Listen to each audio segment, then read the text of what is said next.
I think earning money is one of the simplest things I ever learned. And it's one of the most misunderstood things. Wealthy people historically have always had multiple sources of income. They don't have one, they have many. I was cleaning floors. I thought the answer was work harder because I really wanted to earn some money. And I thought it was all important. Today, my attitude towards money has changed dramatically. But I thought the answer was get another office to clean. Well, I was working so hard, I passed out on the street. I would have been maybe 27, 28. I literally passed out on the street. I was working so hard. I came to, and there's a great big cop looking at me. I was laying there. It was scary. There was a group of people around me. I saw lights flashing, and I saw a couple of guys in uniform with a stretcher. And it was scary. I had passed out. I guess they thought I had dropped dead. I had a heck of a time getting away from them, but I did get away. They didn't take me to the hospital. I talked them out of it.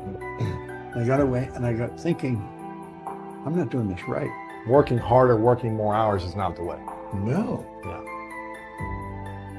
In fact, Napoleon Hill wrote that in Think and Grow Rich.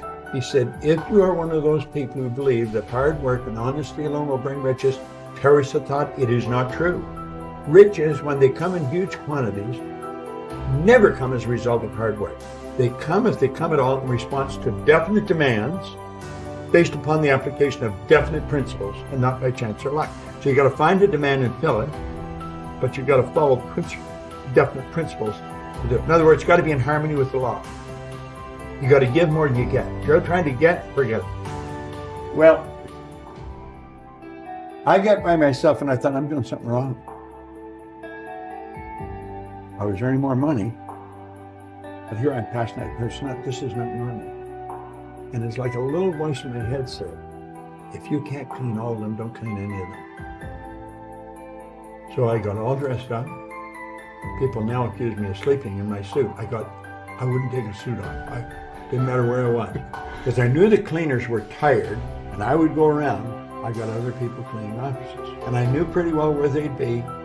So I dropped around and I'd bring coffee and donuts. And I would drop in and I would talk to them about goals. And I'd go to the next person. But I always was dressed up because I knew how tired you get.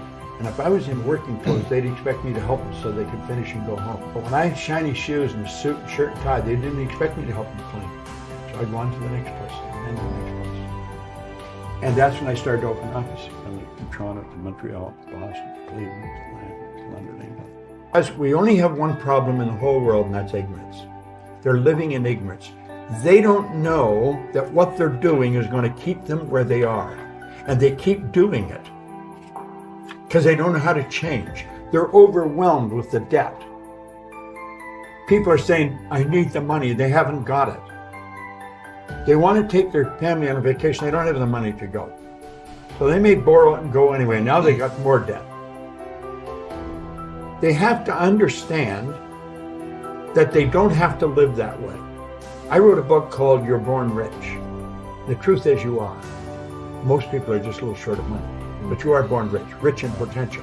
Anybody can go to our site, go to bobproctor.com. You can download the book, You Were Born Rich, free. It won't cost you a cent. And chapter 2 is how much is enough. It's described very well how to get out of debt. You got to create a debt repayment program where it's all done automatically. And then you focus on prosperity. You've got to have a financial goal. You've got to work toward it. And you've got to understand that you can earn more than you're earning. And wealthy people don't have one source of income. They have more than one. I was earning money all last night while I was sleeping. You can actually earn more money when you're sleeping than you can spend when you're awake. You know, it sounds like a cute line, but it's true. There's no end to what we can earn. If you are not getting information from someone who is already wealthy, then you're probably getting information from the wrong people. Most people ask their brother-in-law, or the guy next door, or the girl they know, how do I earn more? Hell, if they knew, they'd be earning it. They don't know. And most people talk to people that don't know. Carlyle put it very well. He said he did not believe in the collective wisdom of individual ignorance. And that's where most people are getting it from, people that don't know any more than themselves. I think you have to go. That's why these seminars are so important. People have the opportunity to go and learn. Most people won't pay to go. I tell people, listen, you invest in this, it'll probably be, borrow the money to do it. It's probably the last time you'll ever have to borrow money. Our seminars are not raw, it's not nothing. Our seminars teach people about themselves. It's like when Bill Goff said, if I want to be free, I got to be me. I'm thinking, I better know who me is. I didn't know who me was. I was doing a lot of things. I was doing them right, and I was earning money, but I didn't know who I was. I started to study me. And the more I know me, the better I know you. You only have to study yourself. You'll know what everybody, because we're all the same. It's our behavior that's different, our results that are different. I'm firmly convinced if a person doesn't understand a paradigm is nothing but a multitude of habits. They're programmed into your subconscious mind to control your behavior. It's got nothing to do with how smart you are. It's got nothing to do with what your formal education is. It's got nothing to do with which side of the tracks you come. It has to do with your paradigm. The paradigm is a program in your subconscious mind. It's both genetic and environmental. It's controlling your behavior. Everyone that can hear my voice knows how to do better than they're doing. And they may wonder, why don't I do it? It's because you're programmed to do what you're doing. And until you change the program, nothing's going to change. Paradigm has to be changed. Share 3 key habits for people that if they want to continue to grow every day, be more prosperous, be more abundant, happier, joyful, healthier in their life.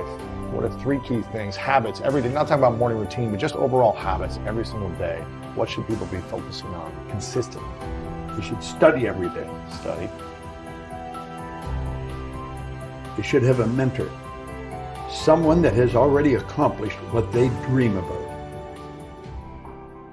They might not even know the person. They could get introduced to them and ask them, what are half a dozen things I should do every day? Yeah. Ask them. They know. Most people are getting advice from people that don't know any more than themselves.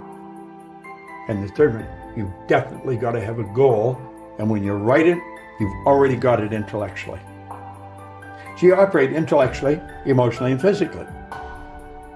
Well, your intellectual mind, the second you decide on it, you've got it. The second you get emotionally involved, you've got it emotionally. You've got it intellectually, you've got it emotionally. It's only a period of time till you got it physically. But the have comes in a period of time.